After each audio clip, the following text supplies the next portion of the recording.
Big boss season 9 ఐదో వారం నామినేషన్లలో big twist చోటు చేసుకుంది. పాత ఫార్మాట్ లో మాదిరిగా ఒకరు ఇద్దరిని నామినేట్ చేయడానికి బదులు ఈసారి టాస్క్ బేస్డ్ నామినేషన్ ను ప్రవేశపెట్టాడు.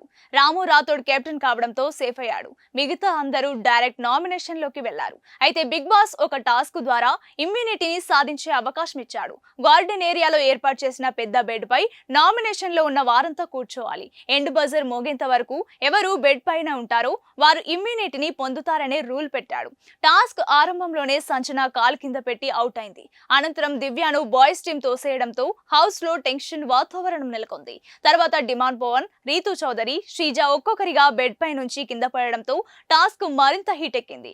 చివరిగా ఇమాన్యుయల్, భరణి, కళ్యాణ్, తనుజ మధ్య ఫైనల్ రౌండ్ లో గాలి, నిప్పు, నీరు అనే కొత్త టాస్క్ నిర్వహించారు. ఇందులో తన ఫోకస్ స్ట్రాంగ్ గేమ్ ప్లేతో ఇమాన్యుయల్ విజేతగా నిలిచాడు. భరణి, సంచన, తనుజ, ఫ్లోరా, కళ్యాణ్, పవన్, రీతు చౌదరి, శ్రీజ, సుమన్ శెట్టి, దివ్య ప్రస్తుతం నామినేషన్ లో ఉండగా వీరిలో ఎవరు ఎలిమినేట్ అవుతారన్నది ఇప్పుడు హాట్ టాపిక్ గా మారింది. మరెన్నో బిగ్ బాస్ అప్డేట్స్ కోసం వెంటనే మన కొలుగురి టీవీని సబ్స్క్రైబ్ చేసుకోండి.